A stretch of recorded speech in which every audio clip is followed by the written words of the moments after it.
आज आपके सामने में कुरान करीम की अजीम तरीन सूरत, अजीम तरीन आयत। उबई इब्न काब, वो सहाबी जिनको हजरत उमर रज़ियल्लाहु तआला अन्हु ने तरावी पर मुतय्यन किया था पढ़ाने के लिए, उनका लक़ब था अबुल मुनज़िर। बड़े अजीम सहाबी हैं। अल्लाह के रसूल ने एक बार इनसे पूछा, अबुल मुनज़िर, क्या तुम जानते हो कुरान की सबसे अजीम आयत कौन सी है? तो सहाबी उबई इब्न काब ने कहा, अल्लाह व रसूलहु आलम, अल्लाह अल्लाह के रसूल बेहतर जानते हैं। फिर अल्लाह के रसूल ने पूछा, अबुल मुनज़िर, तुम जानते हो कुरान की सबसे अजीम सूरत कौन सी है? मालूम तो था, लेकिन कह दिया अल्लाह अल्लाह के रसूल बेहतर जानते हैं। दूसरी बार में इन्होंने बता ही दिया कि अल्लाह के रसूल वो आयतल कुर्सी, अल्लाहु ला इलाहा इल्ला हुवल हय्युल क़य्यूम, अल्लाह के रसूल ने हजरत उबई इब्न काब अबुल मुनज़िर के सीने पे हाथ मारा और काले यहन्नल इल्म, इल्म मुबारक हो, इल्म मुबारक हो।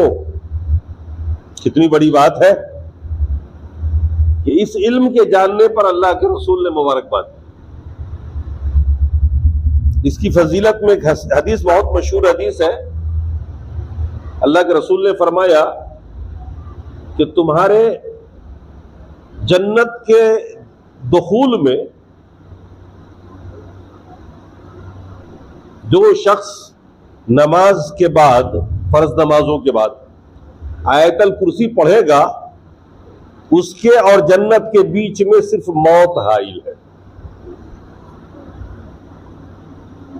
जो आदमी फर्ज नमाज के बाद, यानी पांचों टाइम फर्ज नमाज के बाद आयतल कुर्सी को पढ़ेगा, उस शख्स के और जन्नत के बीच में सिर्फ मौत हाइल है। यानी मरने के बाद वो सीधा जन्नत में जाएगा।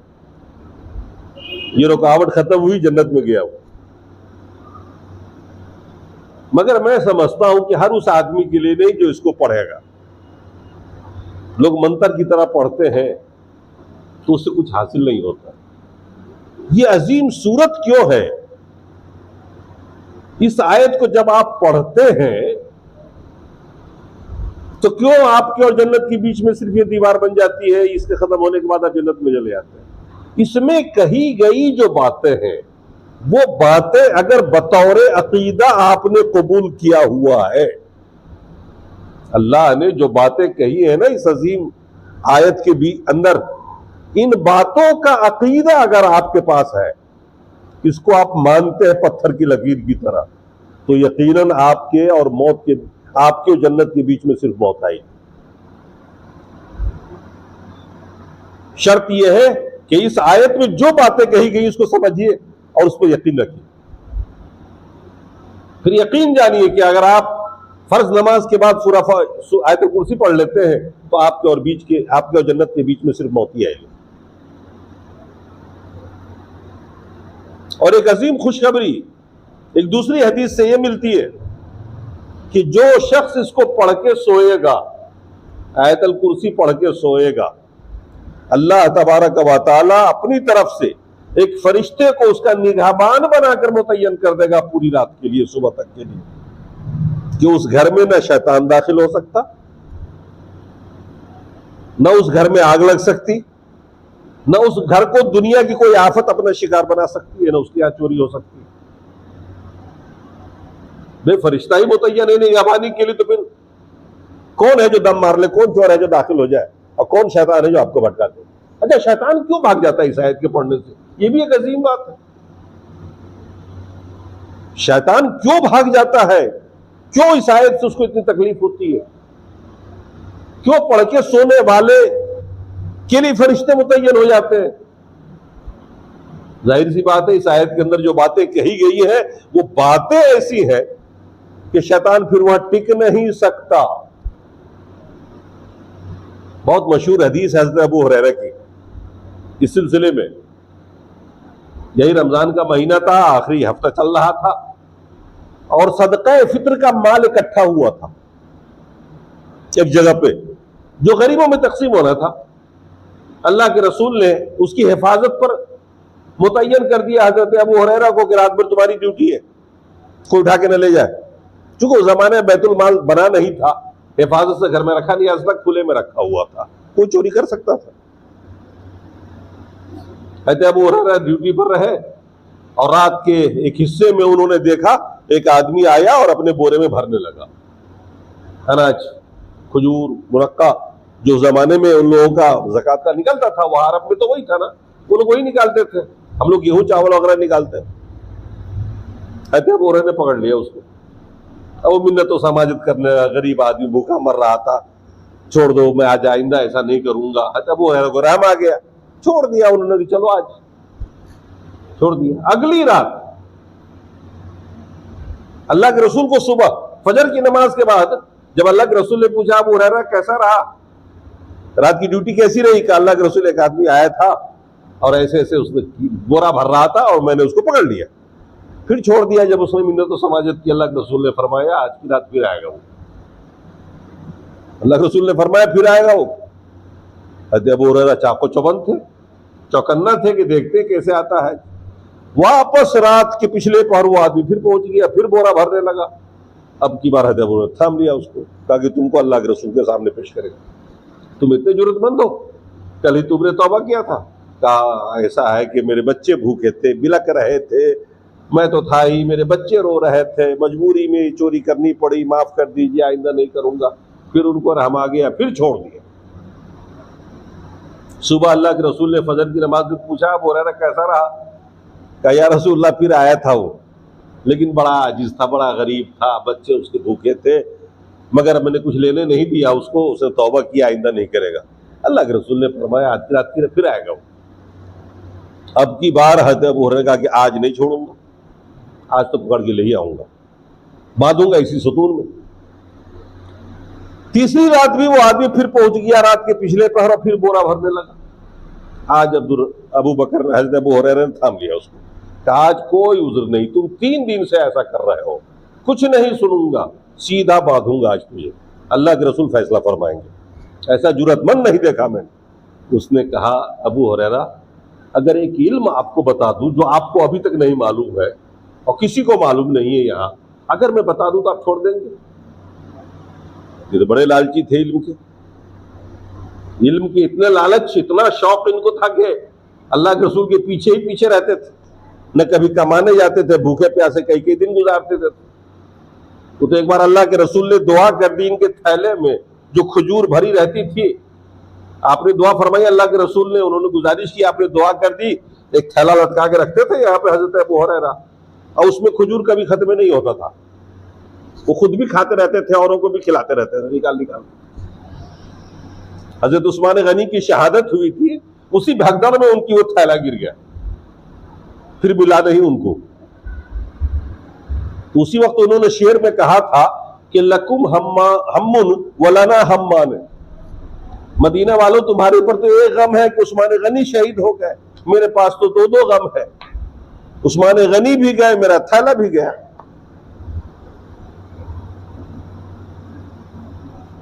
तो ये हजरत अबू हुरैरा का इल्म का शौक था।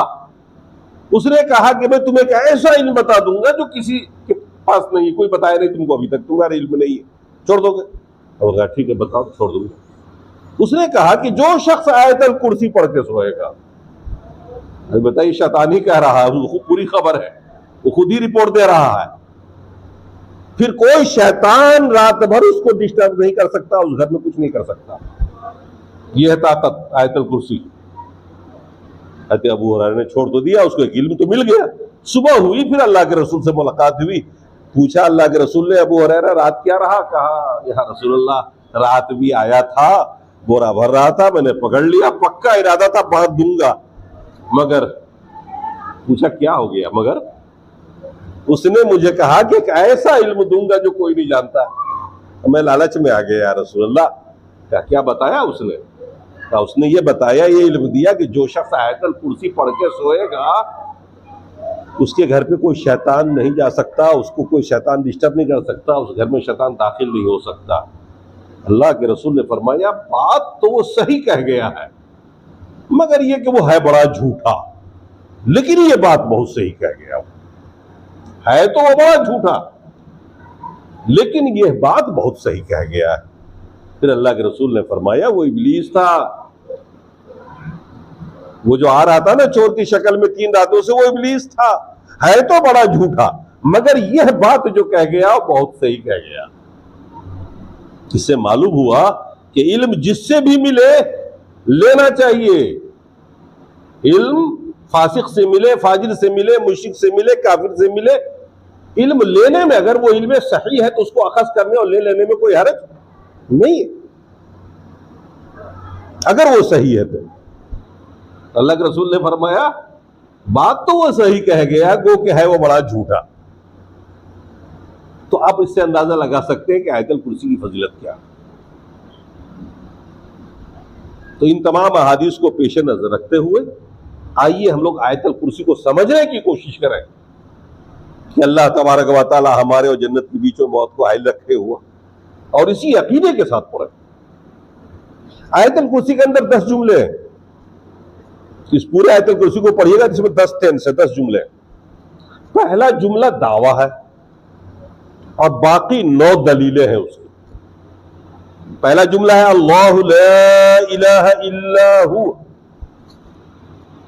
अल्लाह के सिवा कोई भी इबादत के लायक नहीं। यह हम सब लोगों का अकीदा भी है, हमारा दावा भी है, और अल्लाह ने भी कुरान में पेश किया इस बात को बतौर दावा। यही कलमा है हमारा कि अल्लाह के अलावा कोई इबादत के लायक नहीं। बोलते सब है, निभाता कोई कोई है। बोलते सब है, समझता भी कोई कोई है। क्योंकि आप देखते होंगे बहुत सारे मुसलमानों को भी इस कलमे को पढ़ते हैं, नमाज भी पढ़ते हैं, हज भी करते हैं, मगर वो इबादत गैरुल्लाह की किसी न किसी तरीके से करते हैं। तो अल्लाह ने बतौर दावा इसको पेश किया। पहला जुमला अल्लाहु ला इलाहा इल्ला हु, अल्लाह के सिवा कोई माबूद है ही नहीं, यानी अल्लाह के अलावा किसी की इबादत की ही नहीं जा सकती है। इबादत मीन्स इबादत की जितने काम हैं जिनको अल्लाह ने अपने लिए साबित किया है, जिसको अल्लाह ने इबादत का नाम दिया या अल्लाह के रसूल ने बताया है ये इबादत है, वो किसी गैरुल्लाह के लिए हो ही नहीं सकता। इबादत में नमाज भी है, सजदा भी है, रुकू भी है, क़याम भी है, क़ऊद भी है, दुआ है, कुर्बानी है जो आप करते हैं ना। मालूम हुआ कि ऐसे ही कोई बकरा किसी के तकर्रुब के लिए नहीं चलाया जा सकता। नजर है जो नजर मान लेते हैं लोग गैरुल्लाह की, आप नजर मानेंगे तो सिर्फ अल्लाह की इबादत है। नियाज है, अगर आप कुछ पेश करते हैं, आपने देखा होगा फकीर लोग मांगने आते हैं गरीब नवाज के नाम पर, हुजूर गौस पाक के नाम पर, और आप दे देते हो। किसकी इबादत की आपने? ये 2 रुपए जो आपने दिए हैं किस नाम पे दिए हैं? अल्लाह के नाम पर देते तो क्या होता? नेकी मिलती कि ना मिलती? इबादत के तौर पर आप 2 रुपए देते हो, 4 रुपए देते हो, अल्लाह के नाम पर कोई मांगता है तो देते ही देते हैं, चाहे 50 पैसा हो या 1 रुपया और 2 रुपया, खुशी होती है अल्लाह के नाम पर मांग रहा है। लेकिन वहीं पर फला के नाम पर, ढिबकवा के नाम पर, चिरनवा के नाम पर बहुत मिलते हैं गलियों में। इबादत है कि नहीं? और दिया आपने, किसकी इबादत? पढ़ते ला इलाहा इल्लल्लाह, अल्लाह का, तेरे सिवा किसी की इबादत नहीं, कर किसकी रहे आप? जिसके नाम पर आपने दिया। खुश हो के लोग देते, जो है ना उस तरफ को खुश होकर देते। इबादत की कोई भी किस्म जिसको आप करते आ रहे हो अल्लाह के लिए, जिसको आप जानते हो, वो गैरुल्लाह के लिए नहीं किया सकते। अच्छा चलिए, ये अकीदा हम सब लोगों का है, कलमा भी हमारा यही है, ईमान इस्लाम भी हमारा यही है। दलील क्या है? अल्लाह के अलावा क्यों नहीं हो सकती किसी की इबादत? अल्लाह आगे दलील दे रहा, अल हय्यु, क्योंकि सदा जिंदा रहने वाला कौन है? अल्लाह के अलावा कोई है? जिंदा है, जिंदा था, हमेशा जिंदा रहेगा, एक आन के लिए मौत नहीं आएगी। वो जात है कौन? है अल्लाह के अलावा? मैं देखता हूं नबी भी इंतकाल कर गए, मर गए। उनसे बड़ी शख्सियत तो कोई हो नहीं सकती है दीनी। अंबिया और रसूल जितने भी आए सब गए। और पैसे के बलबूते अगर कोई जीने वाला हो तो देखिए बड़े बड़े बादशाह लोग आके चले गए। डॉक्टर नहीं बच पा रहे, तीमारदारी करके आप आ रहे हैं। आज जो बेचारा खुद जिंदगी की तवक्को लोग रखते हैं, जिससे वो खुद शिकार हो जाते हैं। कुल्लु मन अलैहा फान, अल्लाह ने फरमाया जितनी भी चीजें सब फानी है, खत्म होने वाली। वयब्का वजहु रब्बिका ज़ुल जलाली वल इकराम, सिर्फ जाते बारी बाकी रहने वाला है हमेशा। इबादत उसकी हो सकती है क्या जो मर जाए? इबादत किसकी होगी? इबादत का हकदार कौन? जो सदा जिंदा है और जिंदा रहेगा। जो मर जाए उसकी इबादत कैसे हो सकती है भाई? पहली दलील ये है, अल्लाह ने फरमाया कि अल्लाह ला इलाहा इल्ला हुवा। क्यों? अल हई, क्योंकि सदा जिंदा रहने वाला वही है। मरने वाले की इबादत नहीं हो सकती। लिहाजा जो लोग मरे और पढ़े की करते हैं ना इबादत, वो समझ ले कि वो ला इलाहा इल्ला पढ़ते हैं सिर्फ मुंह से, आयतल कुर्सी भी पढ़ते हैं, वो समझते नहीं है, शिर्क किए चले जा रहे हैं। उन्हें कोई फायदा नहीं मिलेगा इसके पढ़ने से। इसी अकीदे के साथ पढ़ने से आपको फायदा मिलेगा। बात आप समझ गए होंगे पूरी। आइए अगली दलील सुने। अल हई, चलो मान लिया सदा जिंदा रहने वाला अल्लाह है। दूसरी नजर है अल कय्यूम, वही एक जात है जो हमेशा से है कायम और हमेशा कायम रहेगा, और हर चीज को कायम रखने वाला वही। इस आसमान को कौन कायम रखे हुआ है? कभी आपने देखा कि रिपेयर के लायक हो गया आसमान, बहुत जमाना हो गया, इधर टूट रहा है, भैया जरा रिपेयर करते, बगैर सुतून के इधर ढील मिला रहा है, इधर एक सुतून बना ले। बारिश नहीं हो रही है, कुछ उपाय किया जाए बारिश बरसाने का। है कोई अल्लाह के अलावा जो अल्लाह के कामों को कर सकता है, कायम रख सकता है? कोई कर सकता है? पूरी दुनिया को कायम रखने वाला। दुनिया सदियों से है, हजारों साल से अपनी जगह चलती चली जा रही है। दुनिया का निजाम चल रहा है, रात आ रही है, जा रही है, दिन आ रहा है, जा रहा है, सूरज निकल रहा है, डूब रहा है, हर महीना 29-30 दिन का हो रहा है, चांद निकल रहा है। कौन चला रहा है इसको? बड़ा सिस्टमेटिक निजाम, ऑटोमेटिक है। आप में से किसी का कोई दखल है? नहीं ना। वो कौन कर रहा है? वही जात इबादत के लायक है। ऐसा कोई है क्या? हम में से कोई है जो खुद कायम हो? हम में से कोई है जो खुद कायम हो, किसी को कायम रख सके? नहीं रख सकते। अपने बीवी बच्चों को नहीं रख सकते, आप खुद को कायम नहीं रख सकते। अभी पेट में दर्द होगा, दूसरे का सहारा आप लेने चले जाएंगे। सर्दी खांसी होगी, भागे चले जा रहे हैं डॉक्टर साहब के पास। तो वही जात है जो कय्यूम है। तीसरी दलील, ला ताखुज़ुहु सिनतुन वला नौम। आप इबादत तो उसी की करोगे ना जो न कभी ऊँघता हो न कभी सोता हो। ऊँघता और सोता हुआ भगवान की अगर पूजा हो और उसकी अगर इबादत होने लगे, और इस बीच में अगर किसी ने प्रार्थना की, इबादत की, मांग लिया, दुआ कर ली, कौन सुनेगा? तो मालूम है कि माबूद बनने के लिए जरूरी है कि न ऊँघाए ना उसको नींद आए। भाई हम लोग खाते हैं ना, खाए के बगैर नहीं जी सकते, खाने का मोहताज है ना हम लोग। और जब खाते हैं तो शुरू शुरू में ऊँघी लगती है, नशा सा होता है। ये ऊँघी जो लगना है ये नींद की बहन है। इसका मतलब है कि आपको नींद आ रही, सो जाना। सोने का मतलब है आधा मर गए आप। नींद को कहा गया है ये मौत की बहन है सगी। क्या पता हम आज सोए, सुबह उठेंगे कि नहीं उठेंगे। वो जात तो सिर्फ एक है ना। ये अकीदा दरअसल ईसाइयों की तरदीद हो रही। उस जमाने में ईसाई बड़े कसरत के साथ थे, जिनका ये अकीदा था कि इब्नुल्लाह यानी हज़रत ईसा को अल्लाह का बेटा मानते थे वो, और कहते थे ये माबूद है। अल्लाह ने फरमाया कुरान के अंदर, काना या कुरानी ताम, ये दोनों तो खाते पीते हैं। जो खाता पीता हो माबूद कैसे हो सकता है? क्योंकि जब दोनों खाएंगे तो नींद तो आएगी ना, उंगली तो लगेगी, उंगली लगेगी तो नींद भी आएगी। तो वो खुदा कैसे हो सकता है जो ऊँघा है, जो जिसको नींद आ जाए? जिसकी भी जो पूजा कर रहे हैं, चाहे अहले हुनूद में देख लीजिए, मुसलमानों में देख लीजिए, कुछ ऐसे लोग हैं जो शिर्क करते हैं, गैरों की पूछते हैं, उनकी पूछते हैं जो सो रहे हैं। वहां तो लोग इतने जुर्रतमंद हैं, मैंने देखा कि जिंदा है आदमी, पीर साहब जिंदा है और सजदा उसको हो रहा है ऐसे।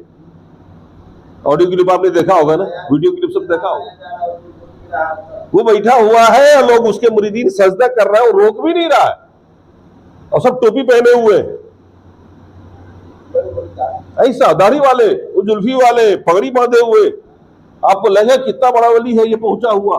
सजदे हो रहे हैं, नाच नाच करके सजदा कर रहा है, करके नजराने पेश कर रहा है। वो पीर फख्र के साथ बैठा हुआ है। उस नालायक को ये भी नहीं कहने आता कि अबे कलमा पढ़ते हो ला इलाहा इल्लल्लाह, कम से कम सजदा तो मत करो, अल्लाह को सजदा करो। हम तुम्हारे पीर जरूर हैं, लेकिन वो एक बार भी अपने मुंह से नहीं बोलता, करवाता है, और ये भी मुसलमान कहलाता है। क्यों ना अजाब आएगा इस मुसलमान कौम पर? सोता है, उठता है, खाता है, पीता है, खुद को माबूद समझ रहा है।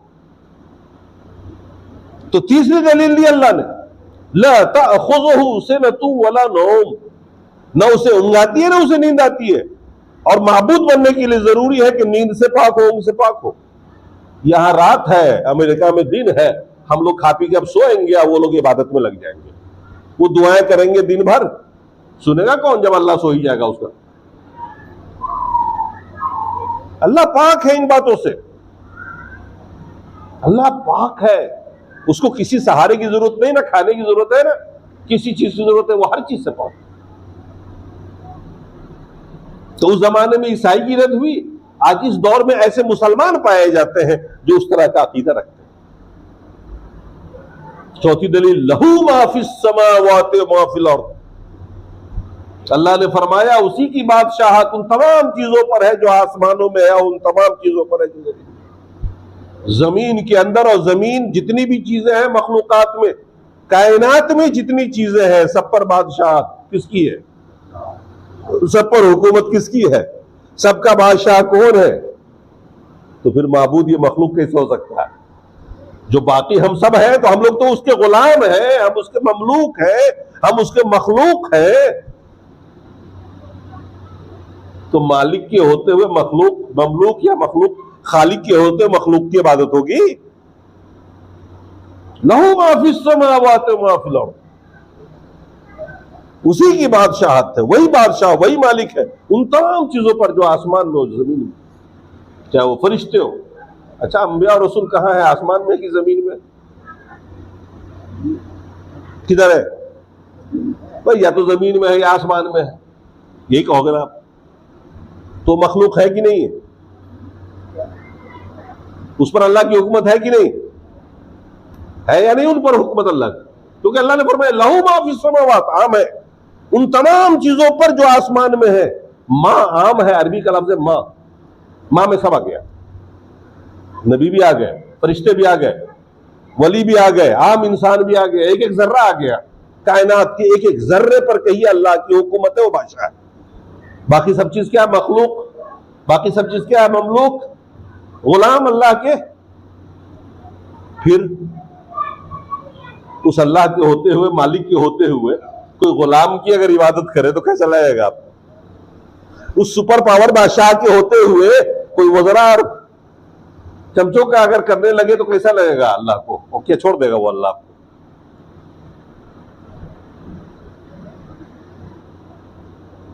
इन ईसाइयों का अकीदा था कि हमारे ये उलमा, हमारे ये बुजुर्गान दीन भले अल्लाह नहीं है, लेकिन ये सिफारिश करने का हक रखते हैं, ये अल्लाह के मुकर्रब है। यही अकीदा मुशरिकीन मक्का का था, और यही अकीदा आजकल भी चल रहा है। जो बुलाया जाता है ना बड़ों की तरफ, उलमा की तरफ, वलियों की तरफ, आपको दावत दी जाती है ना, करामतें सुना सुना करके उनके, यूं कर दिया तो वैसा कर दिया, तो वैसा कर दिया, लोग भगत हो जाते हैं उसके। ये करामतें सुनाने का मकसद ही यही है कि आपके जहन को गुलाम और मुरीद बना लिया जाए। भैया करामतों से क्या, वो तो अल्लाह की, जो अल्लाह ने किया वो अल्लाह का है, अल्लाह तो कुछ भी कर सकता है। अब वो आपसे सरदर्द हो या आपसे हो या आपके हाथों हो जाए, वो अल्लाह तो जिसके हाथ से चाहे सरदर्द कर दे। वो तो आम इंसान के फायदे के लिए होता। बारिश नहीं हो रही थी, आपने दुआ की, बारिश हो गई, आपकी करामत। तो आपकी क्या पूजा करें हम? आपकी दुआ अल्लाह ने कबूल की, हम बंदों के हक में हम सब लोगों को फायदा पहुंच गया, तो यकीन और एतमाद उस अल्लाह पर बढ़ेगा, इबादत उसकी होगी, शुक्राना नवाफिल उसके पढ़ेंगे या आपकी पूजा शुरू कर दे। ये अकीदा था उस वक्त के मुशरिकीन का भी, ईसाइयों का भी, और आज भी है। अल्लाह ने इसको खत्म कर दिया। फरमाया मन ज़ल्लज़ी यशफ़अउ इंदहु इल्ला बिइज़्निह, कौन है जो उस रब के सामने में सिफारिश के लिए खड़ा हो जाए उसकी मर्जी के बगैर। अल्लाह, अब वो तो पूरा अकीदा खराब हो गया सबका। तवक्को लगा के बैठे थे कि ये हजरत, ये पीर साहब, ये पीरारे पीर, ये हमारी दस्तगीरी करेंगे, मदद करेंगे, हमारी शफात करेंगे, जबरदस्ती अपनी बात मनवाएंगे अल्लाह के सामने में, पकड़ के हाथ जन्नत में लेके चले जाएंगे। इसके लिए बेचारे लाखों खर्चा कर देते हो, बड़ी बड़ी देगे पकवाते हैं, लटवाते हैं। अल्लाह कह रहा मन ज़ल्लज़ी यशफ़अउ इंदहु, कौन है वो, किसकी ताकत है जो उस रब के सामने में उसकी मर्जी के बगैर सिफारिश करते।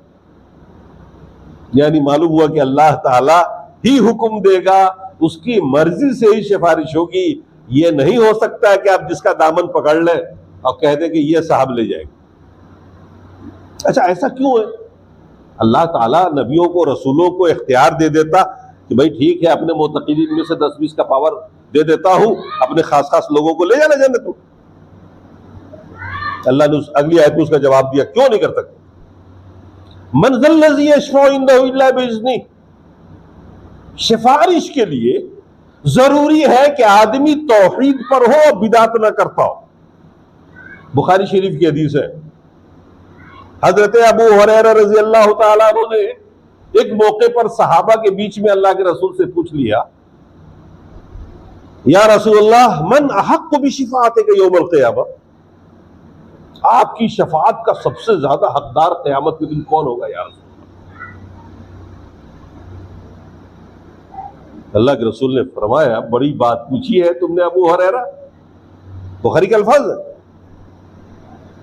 और अल्लाह के रसूल ने फरमाया, मुझे यकीन था, वो अज़ुन्नु का लफ्ज़ आया है, मुझे यकीन था तेरे अलावा इस सवाल को कोई करेगा नहीं। अल्लाह के रसूल ने फरमाया, अबू हुरैरा मुझे यकीन था, मुझे गुमान था कि तेरे अलावा यह सवाल कोई नहीं पूछेगा। क्यों? अगले अल्लाह के रसूल ने भी फरमा दिया, क्यों? क्योंकि तेरा जो लालच है ना हदीस में, हदीस जमा करने के लिए, ये लालच किसी में नहीं। हजरत अबू हुरैरा को बड़ा शौक था, पूछ पूछ के अल्लाह के रसूल से कुछ न कुछ बुलवा लिया करते थे और उसको याद रखते थे। वो रवायत बुखारी के अंदर है, बाकी तो हदीसों में होनी ही है। जब बुखारी ने उसको कबूल किया है तो बाकी लोग क्या करेंगे? अल्लाह के रसूल ने फरमाया, मुझे यकीन था तेरे अलावा वो ये सवाल मुझसे करेगा नहीं कोई, क्योंकि तेरा जो लालच है ना हदीसों के लिए, वो किसी के पास नहीं। फिर जवाब में फरमाया कि शफाअत का हकदार कौन होगा मेरा? मन क़ाल ख़ालिसन बिक़ल्बिही, मन क़ाल ला इलाहा इल्लल्लाह ख़ालिसन बिक़ल्बिही, ये अल्फाज बुखारी शरीफ, अल्लाह के रसूल के अल्फाज है। मन क़ाल ला इलाहा इल्लल्लाह, जिसने इस तौहीद का, तौहीद इबादत का, जो आपका हमारा अकीदा है, जो हमारा और आपका मौजू है, जो दावा है कुरान में, जिसके लिए हम मरते और जीते हैं, जो हमारा तुर्रा इम्तियाज है। अल्लाह के रसूल ने फरमाया, मन क़ाल ला इलाहा इल्लल्लाह, जिसने ला इलाहा इल्लल्लाह का इकरार किया, अकीदा रखा, खालिसन मिन क़ल्बिही, खुलूस दिल के साथ, कोई लालच नहीं, कोई उम्मीद किसी से नहीं, कोई किसी तरह का कुछ नहीं, इसके मफाद में नहीं, किसी मकसद से नहीं, सिर्फ उस अल्लाह को खुश करने के लिए और उस अल्लाह की रजा के लिए हमने ये अकीदा कबूल किया कि उस रब के सिवा कोई इबादत के लायक नहीं। अब चाहे जो भी मुसीबत आए, इस कौल करार पर रहेंगे, मार दिए जाए तो भी इसी पे मरेंगे, आग लगा दी जाए मेरे जिस्म में तो भी इसी पे, क्योंकि ये वो हकीकत है जिसके पीछे दलाइल है।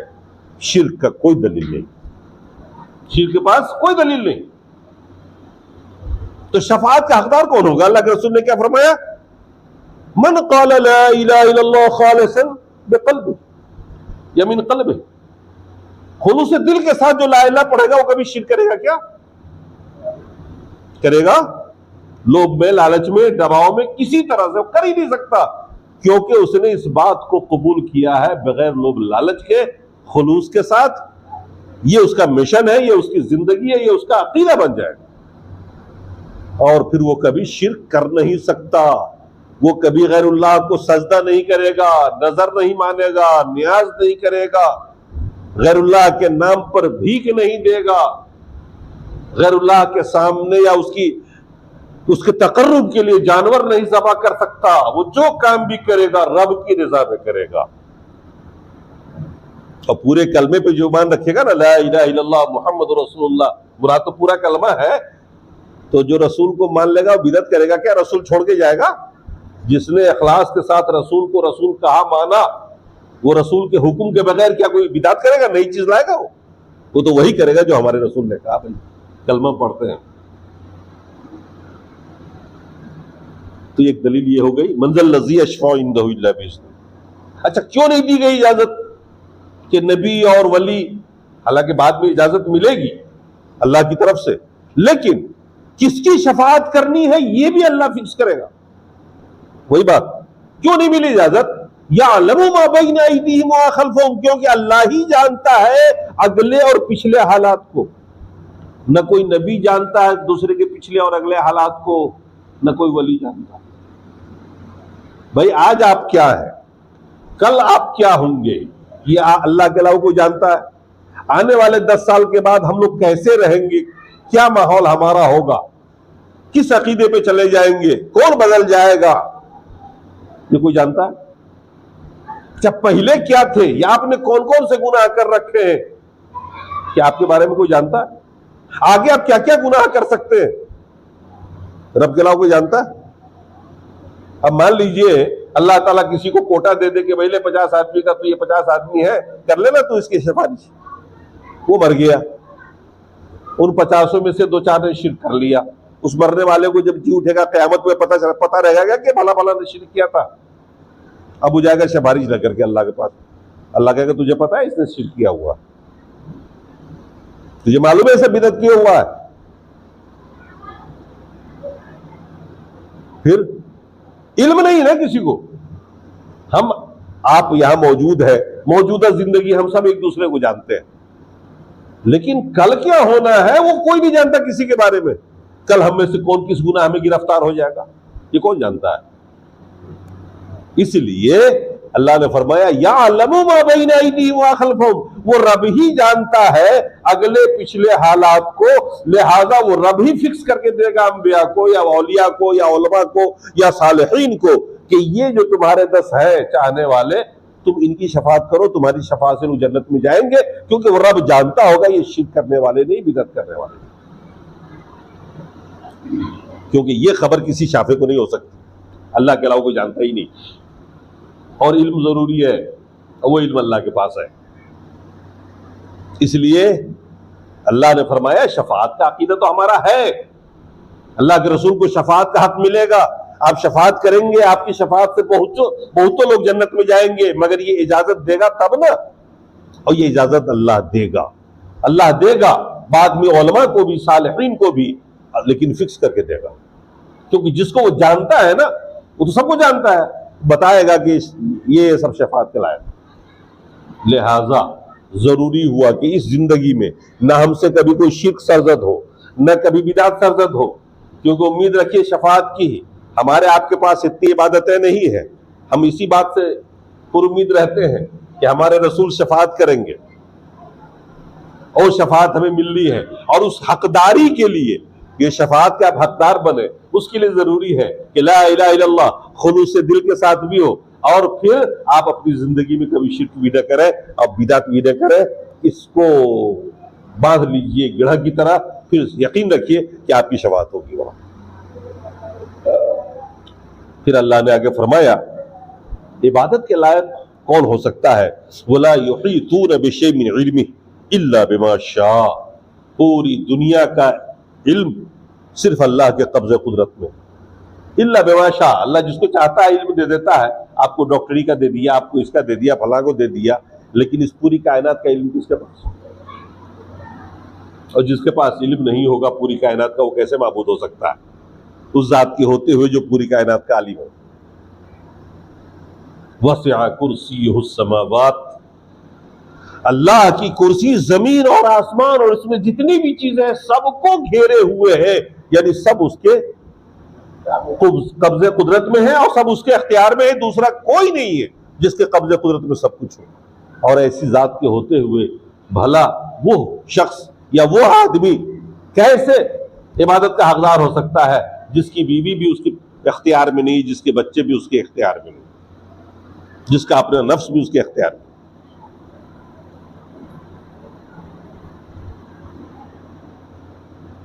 वला यऊदुहु हिफ्ज़ुहुमा, जमीन और आसमान और इन तमाम मखलूकात की हिफाजत भारी भी नहीं है अल्लाह पर।